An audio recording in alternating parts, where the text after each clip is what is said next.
Hi everyone, welcome back. मैं city की रौनक लुवीना आपके साथ और मेरे साथ हैं आपका मित्र प्यारा आरजे हिमांशु और ये है रेडियो सिटी का ट्रेंडिंग मसाला।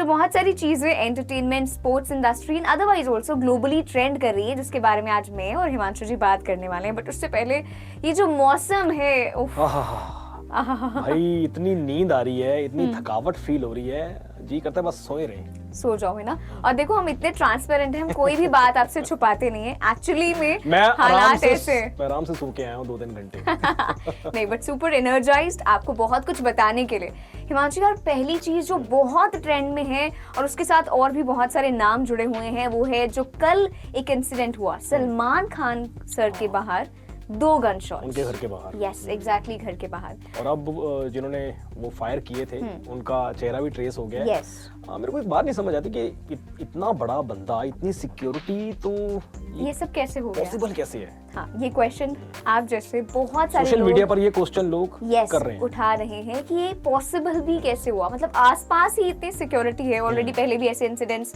हो चुके हैं जब उनको ऐसे धमकाया गया था। सलमान खान के एक झलक पाने के लिए लोग मतलब बेबस हो जाते हैं, पागल हो जाते हैं। तो ऐसे फायर शॉट कर देना, तो आजकल सीसीटीवी का जमाना है, कैमरे हैं, सिक्योरिटी है, शेरा भाई साहब की इतनी बड़ी सिक्योरिटी है। सो ये चीज सवालों की घेरे में है। सोचना पड़ेगा ना। वैसे आपने अगर देखा होगा तो बहुत सारी पिक्चर्स में क्लियर कट ये भी दिखाया गया है कि कहाँ शॉट्स हुए, उनको ऐसे इनसर्कल किया गया है। और इसी के साथ ना बाकी बहुत सारे नाम जुड़े हुए हैं, सिक्योरिटी पे सवाल उठ रहा है।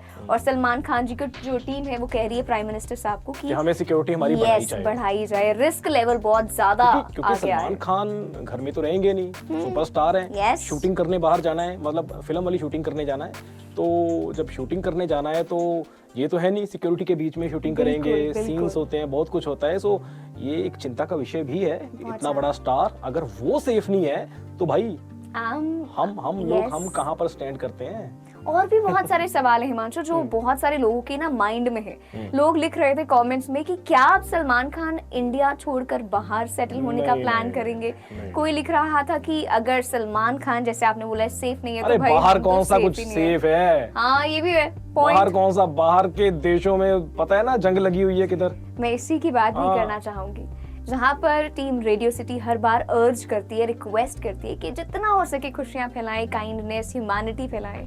वहीं पर दूसरी ओर हम देख रहे हैं ईरान वर्सेस इजराइल। अच्छा, मैं ना हैरान हूँ कि लोग सोशल मीडिया पर पोल्स चला रहे हैं कि आप किसे सपोर्ट कर रहे हैं, ईरान, आप किसे सपोर्ट कर रहे हैं, इजराइल। ईरान इजराइल को नहीं छोड़ेगा, इजराइल ईरान को नहीं छोड़ेगा। आप बताएं आप किसे सपोर्ट कर रहे हैं? हम भाई ह्यूमैनिटी को सपोर्ट कर रहे हैं। हम जो थोड़ा बहुत इंसानियत है उसे सपोर्ट कर रहे हैं। ईरान हो, इजराइल हो, दुनिया का कोई भी कोना हो, नुकसान किसका होता है? आम पब्लिक का। So, the entire world is suffering. Ukraine, Russia, इसके बाद अब ये देखो। So we are praying for world peace. ये सलमान खान सर के बाद अब ये वाली अपडेट काफी सीरियस मुद्दे हो गए। हाँ, सीरियस हो गए। थोड़ा सा लाइट माहौल करते हैं। दिलजीत दोसांझ वाले की गल करते हैं। मुंबई में कॉन्सर्ट किया था इन्होंने और बॉलीवुड सुपरस्टार जो हैं, आयुष्मान खुराना पूरी फैमिली के साथ, मनीष पॉल और भी बहुत सारे जेंजी मिलेनियल्स गए थे वो देखने कॉन्सर्ट। हमारे ऑफिस में भी डिस्कशन हो रही थी ना, सबसे बड़ा सुपरस्टार कौन है इस टाइम। हाँ जी। हमारे ऑफिस में आपस में ना बात कर रहे थे, बताओ अरिजीत सिंह या दिलजीत, अरिजीत सिंह या दिलजीत। तू बता पहले। देखो, मुझे ऐसे लगता है कि इस टाइम जो दबदबा है वो दिलजीत दोसांझ। देखो, सिंगर, अगर सिर्फ सिंगर की बात करें, अरिजीत सिंह का कोई मुकाबला बहुत खूबसूरत गाता है। अगर परफॉर्मर की बात करें तो दिलजीत इस टाइम टॉप पर है। एंड ऑफ कोर्स कॉन्सर्ट्स में ज्यादा परफॉर्मेंस के लिए है ना, लोग जाने जाते हैं, आर्टिस्ट जाने जाते हैं। और उन्होंने वो वाला जो क्या है, इल्यूमिनाटी, उन्होंने इल्यूमिनाटी को दिलूमिनाटी बोल दिया ना कि मेरा दिलूमिनाटी टूर अब शुरू हो गया और मुझे ये करने से कोई रोक नहीं सकता। दिलजीत उस स्टेज पर है, वो कुछ भी बोलेगा, वो इतना वर्ड ट्रेंड में आ जाएगा और आ गया ट्रेंड में, इसीलिए हम डिस्कस कर रहे हैं। और उनकी फिल्म भी ट्रेंड में। चमकीला, उसकी भी बात कर लेते हैं भाई। चमकीला के रिव्यूज अगर आपने देखे हैं तो आप बताएं। देखो, मेरे को फिल्म ठीक लगी है, वन टाइम वॉच है। इम्तियाज अली डायरेक्टर है, ए आर रहमान साहब का म्यूजिक है, screen play, shots, acting superb.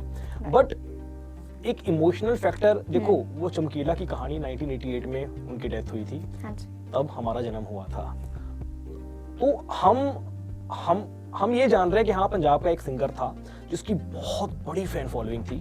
और इस फिल्म में जो मुझे फील हुआ ना, ये दिखाया गया है कि उन्होंने साफ साफ ये क्लियर किया है कि जनता ऐसे गाने सुनना चाहती थी तब मैं गाता था। उन्होंने बीच में कोशिश की छोड़ने की, सब कुछ, उनको धमकी आई थी। फिर जब वो अखाड़ा लगाने जाते थे तब लोग कहते नहीं हमने वही गाने सुनने हैं। सो लोग सुनना चाहते थे तब वो गाते थे। इमोशनली आज का यूथ इसलिए इतना ज्यादा अटैच नहीं कर पाएगा कि हमारे इमोशंस उसके साथ जुड़े ही नहीं थे, हम तो पैदा ही नहीं हुए थे। Exactly. जैसा इमोशन हमारा सिद्धू मूसेवाला के साथ था ना, हम लोग रोए थे, हमारी आंखों के सामने वो परफॉर्म करता Exactly. था, तो वैसा चमकीला था। हम एक कहानी की तरह उसे देख रहे हैं, बट इसलिए शायद इमोशनली इतना ज्यादा जुड़ शायद नहीं पा रही, कनेक्ट नहीं होता। connect नहीं बट मुझे लगता है हमारे पेरेंट्स जो हैं उनके लिए इट इज गुड, वो अच्छे से समझ पाएंगे। ये चीज है कि उस टाइम सोशल मीडिया नहीं था, इसलिए शायद चमकीला इतना ज्यादा, जैसे आजकल कोई भी चीज है वायरल हो जाती है। तो चमकीला ये चीज क्लियर हो गई है कि एक बहुत बड़ा स्टार था, बहुत बड़ा स्टार था पंजाब का। सो रिव्यूज ठीक है, अच्छे हैं, वन टाइम वॉच है। ये नहीं है वाओ मतलब क्या देख लिया अनबिलीवेबल, ऐसा नहीं है कुछ भी, ठीक है। मतलब दिलजीत की एक्टिंग जबरदस्त। हाँ, वैसे भी मुझे भी दिलजीत अब बहुत ज्यादा अच्छा लगता है। स्नैपचैट स्टोरीज अगर आप देखेंगे ना, मजा आ जाएगा। Entertainment the complete dose you are going to get यहाँ पर रेडियो सिटी पर एंड दिलजीत की स्नैपचैट स्टोरीज पर भी। अच्छा, एक ना चीज आजकल और बहुत ट्रेंड में चल रही है, वो है प्लास्टिक। अच्छा, रीजन प्लास्टिक सर्जरी के कारण ट्रेंड में है। अच्छा, मैं प्लास्टिक डोर भी, मतलब 2-3 चीजें ऐसी हुई अभी 1-2 दिन में ही लगातार कि लोग #प्लास्टिक ट्रेंड में लेकर आए। मैंने रिसर्च करने की कोशिश की कि क्या प्लास्टिक है, शायद एनवायरनमेंट, क्लाइमेट इसके साथ कुछ रिलेटेड होगा, बट नहीं, ये रिलेटेड था राजकुमार राव और भूमि पेडनेकर के साथ। पहले तो राजकुमार राव ने शायद, हमें लग रहा है कि चिन सर्जरी कराई है। अच्छा, मतलब पहले जॉ लाइन, मैं खुद है ना, और हम आपके लिए ना पिक्चर भी अटैच करेंगे, आप देखना कि आपको ये राजकुमार राव जो है रिकॉग्नाइज हो पा रहे हैं। एक बार देखा मुझे नहीं पता लगा कि ये राजकुमार राव है, 2 बार देखा नहीं समझ आया, डिटेल पढ़ी तो हिमांशु जी पता लगा कि इन्होंने चिन सर्जरी करा ली है और लुक ही बदल गई है बिल्कुल। हम लड़के कहते हैं चिजल्ड लुक होना चाहिए, उन्होंने थोड़ी चौड़ी जी कराई है। उसी के साथ प्लास्टिक भूमि पेडनेकर और उनकी ये जो सिस्टर ने भी करवाई है, उनका तो चलो मैं क्या बताऊं, लग तो रहा है बड़े आराम से। तो लोग बोल रहे थे भूमि और उनकी सिस्टर एकदम ट्विन्स जैसे लगते हैं ना, तो इसलिए लगते हैं क्योंकि कहते हैं सर्जन सेम था, प्लास्टिक सर्जन। भाई आजकल कुछ भी हो सकता है, आजकल कुछ भी, साइंस तरक्की कर रहा है, कुछ भी हो सकता है। हिमांशु जी ने सुपर चार्ज करनली I am coming back to cricket guys. Cricket, इसकी बात मैं ना करूं ऐसा हो नहीं सकता। फीवर बहुत हाई है फिर से।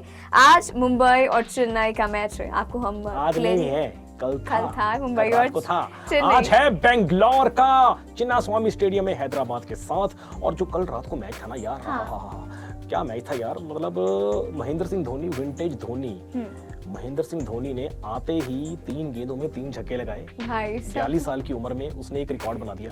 आज तक किसी भी इंडियन प्लेयर ने इस टूर्नामेंट में आते ही 3 गेंदों में 3 छक्के नहीं लगाए। तो बहुत बड़ी बात है यार। तो जब वो छक्के लगा रहा था ना, करीना कपूर खान थी स्टेडियम में, अनन्या पांडे थी, अभिषेक बच्चन थे, मतलब सब ऐसे थाला। हाय हाय। और हम भी तो ऐसे ही करते हैं हमेशा जब ऑफिस में मैच देखते हुए आपको और तूने दोपहर का मैच देखा था, उसमें शाहरुख खान भी ट्रेंड में है। मैं शाहरुख खान की भी बात करना चाहूंगी और उसी से हम एक लास्ट मैसेज भी देकर जाएंगे। वो तो ऑफ कोर्स मुझे लगता है लकी चार्म है अपनी टीम के लिए। जैसे हम सब टिकट्स लेकर जाते हैं मैच देखने ना, तो हम एंजॉय करके वापस आ जाते हैं, बट वो जो आप यूज करते हैं प्रॉप अपनी टीम को सपोर्ट करने के लिए, झंडे जो आपने यूज किए आपने वहीं फेंक दिए। और जिसका बेबी, शाहरुख खान कहते हैं मेरा बच्चा है मेरी टीम, तो मैं उसकी डिसरिस्पेक्ट नहीं होते हुए उठाए प्रॉपर्ली क्लीन किया वो चीज एंड देन वो आप आगे गए। मैं वही कह रही हूँ ना, ही इज बादशाह एक रीजन के लिए, उनका बहुत बड़ा नाम है। सिर्फ डीपी पर झंडे लगाने वाला नहीं है, अगर झंडा नीचे गिरा हुआ है उसको उठाने वाला वो किसी टीम का हो, अपने देश का हो या कहीं का भी हो, प्लीज उसकी आप भी रिस्पेक्ट करें। और ऐसे ही देखते जाएं रेडियो सिटी और सुनते जाएं, यहाँ पर बहुत सारी अपडेट्स मैच के साथ ही रिलेटेड हम आपको देंगे time to time, transparently, honestly. So ऐसे ही प्यार देते जाएं ट्रेंडिंग मसाले के साथ, हम जल्दी ही लौटेंगे। मीनवाइल सब्सक्राइब भी कीजिए, सब्सक्राइब कीजिए, फॉलो कीजिए, शेयर कीजिए, कमेंट करें, लाइक करें, जो दिल करे फीडबैक आप दे सकते हैं।